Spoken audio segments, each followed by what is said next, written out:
Une façade entièrement en acier, et ce n'est pas le seul indice. L'église de Santa Rosalia est l'œuvre de l'ingénieur français Gustave Eiffel.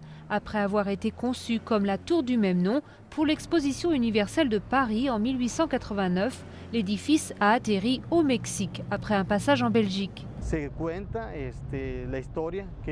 L'histoire raconte que l'église était exposée à Bruxelles et qu'un groupe de femmes, des femmes d'ingénieurs français, avait formé un comité en vue d'acheter une église. Et donc elles se sont rendues à Bruxelles et elles en ont fait l'acquisition. L'église fut importée par les femmes d'ingénieurs miniers de la société El Boleo, des Français installés dans la région pour exploiter les filons de cuivre. Une boulangerie, un hôtel et quelques villas de l'époque témoignent aussi de leur passage.